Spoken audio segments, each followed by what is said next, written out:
Hey there, it's Chris, and welcome back to week 5 of the Spartan Ultra Vernon training that I'm going on, where, see, things are a little different this time, because if you've been following along the last few sessions or since the start, we've gone over kind of our goal setting, our motivations, we've gone over the basic structure of how we're kind of doing our workout escalation from December to January, all the way kind of through to race day itself. So I'll be honest, I've done 2 weeks of the Zone 2 stuff. I have one more week of Zone 2 to go, so not much is changing on the training side. So let's go, and this is a good time to go and talk about something completely different. So we're going to go over our gear.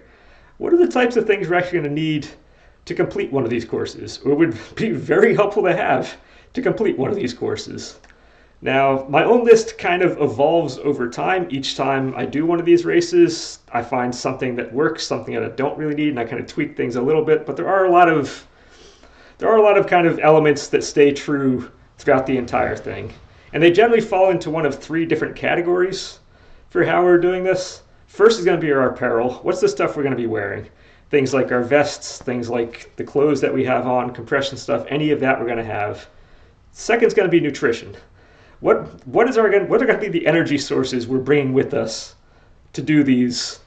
At least for Vernon, what seems to be statistically on average is about like a 12-hour race for the median kind of time for somebody who finishes. So we're going to be out there for a while. You're going to be out there. I'm going to be out there. So we're going to need to bring our own nutrition with us. And then the third is kind of our wild card. If something doesn't go right, do we have a backup plan? If all of a sudden it starts raining, do we have a backup plan? So we have a little bit of wild card factor, which is going to change from course to course to course, depending what the expectation is for each individual course. So to start, we're going to start with kind of the obvious thing you're looking at, if you're looking at me right now, is we're going to go with the apparel. And let's start with our vest. Now, if we're going, odds are, if you're doing an ultra, you're going to be bringing hydration with you. Strongly recommend to bring hydration with you. We will always find a couple ding-dongs on the starting line who have nothing. It's like, oh, I'm just going to use the water on the course. Well, good luck to you. I think there are reasons why about 40% of the people who start the course DNF and don't finish. That might be one of them. But when it comes to hydration vest kind of things, I think it kind of falls into one of 2 camps. You can either have like get one of these guys. There's like one big bladder in the back. There's a 100-ounce bladder you can stick in the back, cover all your hydration needs. Or you can have a separate version that has like a 2 different kind of whatever it calls in the front, the flasks in the front. And with that, you can always have an extra flask in the back. I'll see a lot of people start with like one of these and maybe nothing else. But those are kind of your options for that. When it comes to that, the 100-ounce bladder here, I think is really great for biking and cycling. You can just carry whatever you want in that. For any kind of running event, this is kind of bad. This doesn't really work.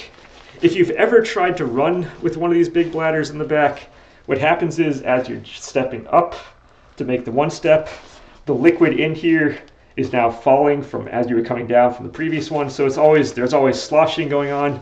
It's kind of working against your kind of running form as you go, because it's always kind of a step behind or half a step behind where you want it to be.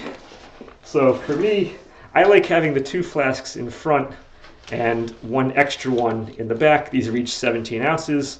So at the start of a race, I'm going to have 51 ounces of fluid on me, plus every single water stop along the way. So that's going to be, let me put this thing back on, even though you can't see it. So on the hydration side of things, we're going to go over what I stick in these things later. But on the hydration side, that's what I'm going to carry with me, is smaller flasks that don't slosh around when you try to run. And if you're not used to wearing a vest when doing it, I would recommend getting one of these guys. Try something early on. Again, we have now 4 months between now and the race, as this is being recorded and going out. So that gives time to try a couple of variations of these if you want to kind of see what works for you. In addition to that, when it comes to clothing and dealing with the weather and whatnot, Vernon is notorious for having no idea what the weather is going to be during that event. I think it was ranked 5th hardest in the country pretty much because of the weather. So typically for this April run, we might be starting the day around 30 degrees at that like 6 in the morning. It's going to be cold. It's going to be right around that kind of freezing point. Then usually it's going to wind up jumping up into like maybe mid 60s or something by the end of the day. So we need apparel that's going to evolve with us as this goes on. So one of the first things you may say is, oh, for the first lap, it's going to be pretty dang cold out there. So I'm going to go ahead and and I'm going to try to bring in one of these guys. Have a nice kind of compression shirt on there. It's going to keep me warm at the starting line. Going to keep me warm. It's not going to take the water from the dunk wall. It's going to be having skin tight stuff is really good for a dunk wall kind of situation. But I find this type of thing is really good for like a super or like a beast maybe at the most. But for an ultra, I would probably stick away from the compression shirts, because what's going to happen is, especially on this course, on a beast is only a half marathon distance for the first lap. On the ultra, you're looking at like 17, 18 miles for the first lap. So you're not going to be done until statistically around like 1 o'clock or so. Individuals will obviously vary, but on average, so you're going to look like from 6 a.m. to 1 o'clock, your temperature is going to range from that 30 all the way up to like that 60 range. And by the time you hit the 60s, that compression shirt, you're going to be dying out there in heat. And there's nothing you have to, in order to take that off, you have to now take off the vest. You have to take off any other layers you have on top of that. You got to take that thing off. You have to store it somewhere. So I know you're supposed to wear a lot of layers during this, but you need to be economical about how you wear your layers. So for me, for this type of situation, is I'm typically going to start with just, I have one layer t-shirt. I have layer t-shirt on here, so that's layer 1. Layer 2, to give you these guys. Guess what? This is a layer. This is going to help hold heat in. It's not going to hold heat very much, but this is going to help hold some of the heat in. Now this is the older version they have. They have the newer versions now too, which are a little less nice, but I don't know, I kind of like these guys. So that's layer 2. Your vest is going to be holding stuff in. You can see on the back that covers the entire back. On the front, we're covering at least half the front. So these things you don't think of as layers are actually layers on you, and they're going to help hold the heat in for the early kind of first hour or two until the sun gets up over the hill. At the same time, you're seeing I'm wearing a long sleeve shirt here. This is not a long sleeve shirt. I've started doing this one a little more recently. It took a couple races to figure this one out. But rather than have a long sleeve shirt you have to go and take on and off, I now just use kind of these compression / heat warmer arm bands. And now if I start out in the morning, this thing is super nice and toasty when it's like the 30 degrees. Starts to get warmer. I can just peel this thing super easily off. It doesn't take up much space, and I can just throw it right in my bag in the back. And that's that. And then all of a sudden now I'm ready for warmer weather as we go through. So for me, that works out perfectly fine. And that's what I want for there. And the only other thing, 2 other things I guess, I would go is, although like I said, I'm starting the kind of compression arm warmers here. On the leg side of thing, I'm wearing jeans right now. But I'm going to use compression socks that go all the way up kind of to the knee. And then I have good tried and true shoes that I've been wearing kind of forever. I'll be training in these things. I'm not going to buy brand new stuff for the race. These are going to be ones I'm going to be training in. And if you're going to do it, get ones you're going to be training in for like the 2 months before. So they're broken in, you're used to them. They're still new enough. They have the traction and whatnot. It doesn't really matter what type of shoe you get. Just make sure it's broken in. It feels good for you. And yeah, you feel comfortable with that. Like I said, I like the compression socks. Again, they put the compression part on the calves, which is great for a long type, super long distance thing. It helps kind of hold the muscles in there, which is fantastic. And as a bonus, it helps protect your legs from the sticks and all that type of stuff on the ground as you go through, because again, you're trail running. So we want to kind of keep ourselves safe in that regard. Now, give me 1 second here. Now, this might be a little overwhelming at the start, but as for the other stuff we're going to be dealing with, we're going to go over it. We got all this stuff we're going to be bringing with us as well. So I've tried to organize this into 2 separate categories here. I generally have nutrition on this side and the bonus stuff plus the bags on the other, because it's half of the game is having this stuff with us, and the other half is going to be how do we make it as accessible as possible to us on the course. So on the nutrition side of things, this is going to be very dependent on really your own taste of things. There are a whole bunch of options we have. Again, we have like things you can have like electrolyte water. We have like the propels, which I use quite a bit, which are you get your electrolytes without the sugars. You can get like the usually like a Powerade or a Gatorade type stuff. If you want to go the economic way, you get the mixes, like the Gatorade mix here. You can mix in with whatever you have.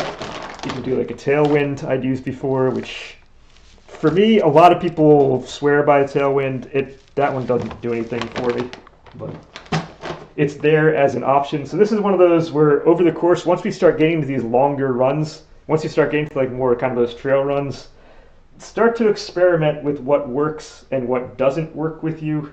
For me, I tend to be very big on Propel and either Gatorade or the Powerade, but there are a bunch of different options out there. At the same time, if you want a little more than that, the other ones I use a lot of the honey stingers. My very first race I did, the very first ultra I did, I was just using kind of the granola bars, and that failed miserably. So I don't really do that one anymore. That was Ohio. That was in June, and we hit around, I think the heat index was like around 90 degrees that day. And after about 3 hours, I didn't have enough saliva in my mouth to digest, to really kind of break down the granola bars I was eating. So I was just be chewing and chewing and chewing and got nowhere, and that just, I don't do that anymore. You learn from your mistakes. Don't do that anymore. So now you want something that's going to be a little easier to go through. You can either use like gels or chews. I found the honey stinger chews work for me, so I just kind of stick with that.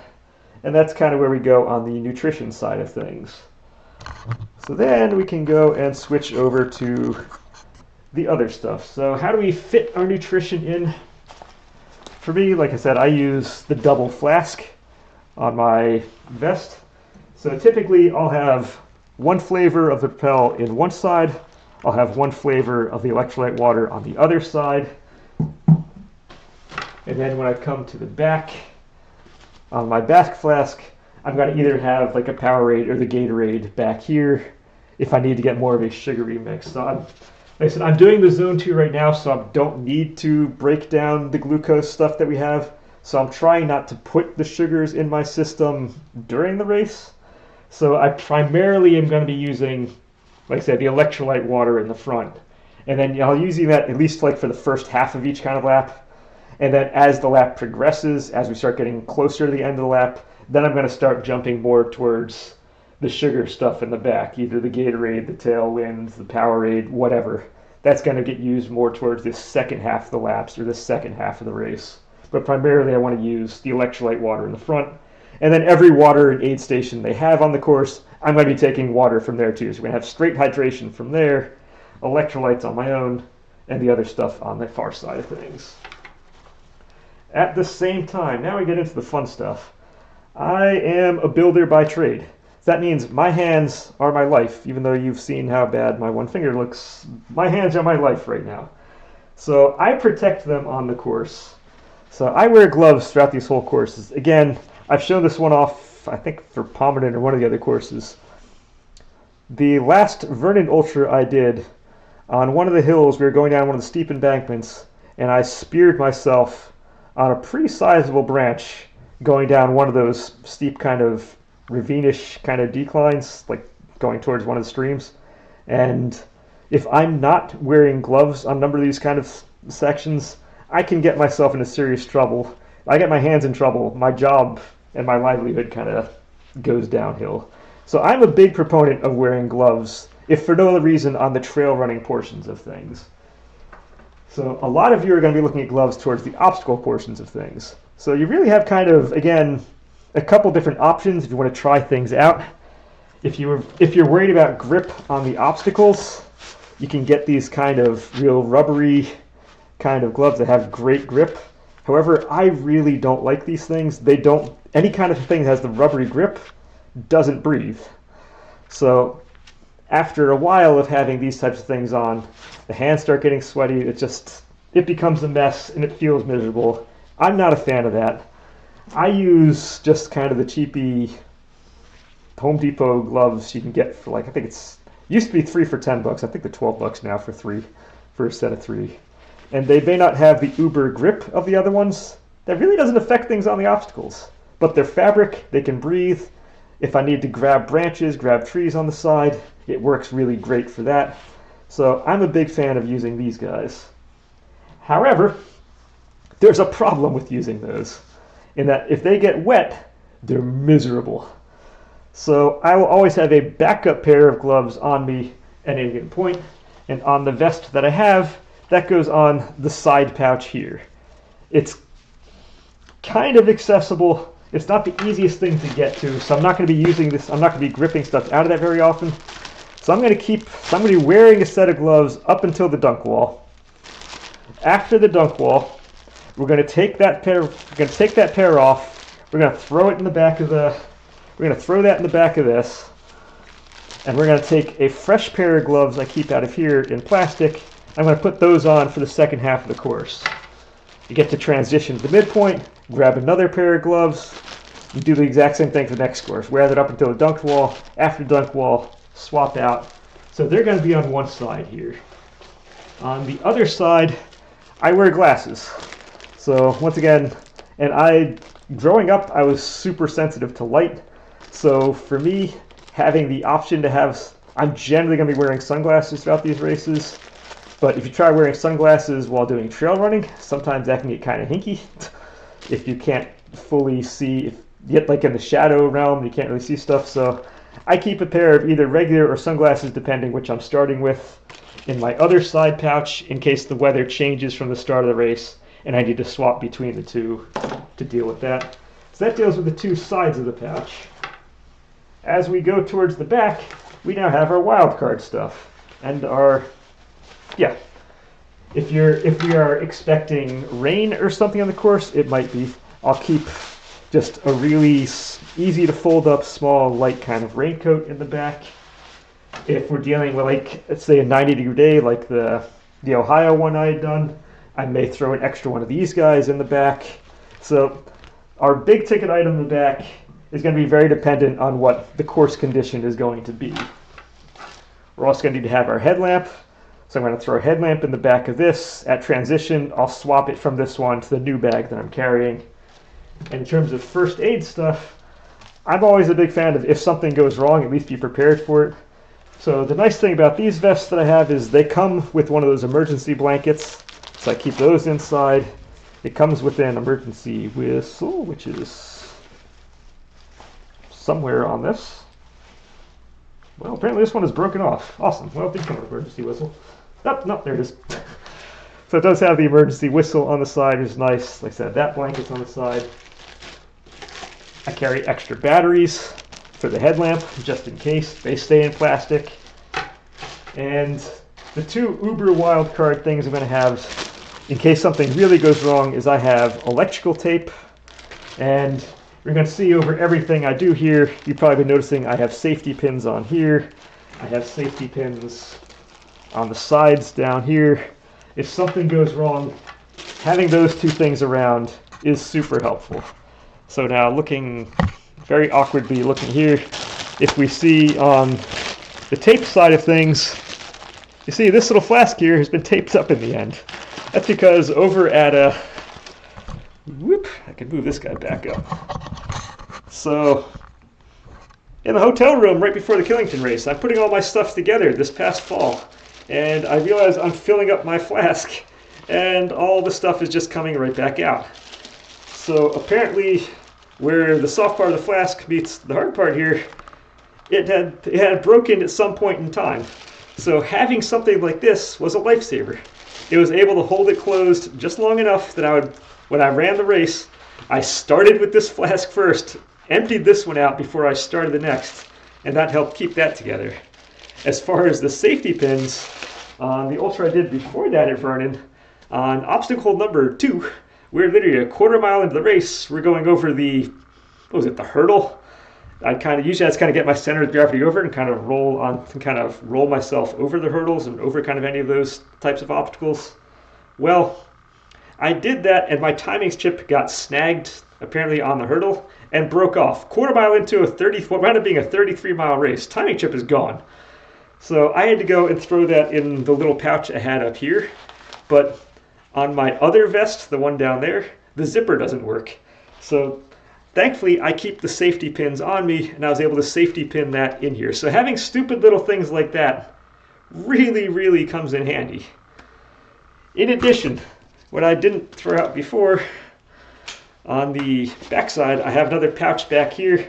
This is the back pouch where I'm going to be sticking either the chews or gels back here. It's super easy to get to. And again, I'm going to keep those in a plastic bag. And I'm also going to keep a separate plastic bag empty back here so that when we get to the water obstacles, so when we get to like a dunk wall or something where you have a chance to get wet, if you've ever worn glasses, you know those obstacles are absolutely terrible. So for those, I now have an extra plastic bag, take the glasses off, throw them in, go under the dunk wall, take it back out, and put the glasses back on. I can see again. Because once you get slight muddy water into any kind of glass that has even kind of slight cracks or whatnot, forget it. You can't see anything the rest of the race. It's miserable. So that's generally what I use. I know it seems like a lot of stuff. You can digest a lot of that, but you can do variations of that on your own. But that's generally what I'm going to be using throughout the course of this type of race and how I'm going to get myself through this. Now, I'll probably do another one of these later on towards the end of the season. As we get closer to the race, I'll go over what I throw in the buckets and whatnot. But I figured it would be worth throwing this out right now so that if you're not used to using some of this, if you're not used to using some of the nutrition things, it gives you time to try some different variations out. You may find you don't like certain vests or whatnot. They don't feel comfortable for you. You may find certain nutrition things don't agree with you at all, so you want to try something else. So just kind of give you an idea that now that we're going to start building up our distances and whatnot. January is my big month where I'm going to start building up distances. We're going to spend more time out there. So it'll give you more chances now to start trying and seeing what works for you. So I'm going to leave it at that. And next week we'll go into a different element of something. We'll figure it out when we get there. But this was good. I've been wanting to get this one out for a little while. And yeah, until next time. Enjoy.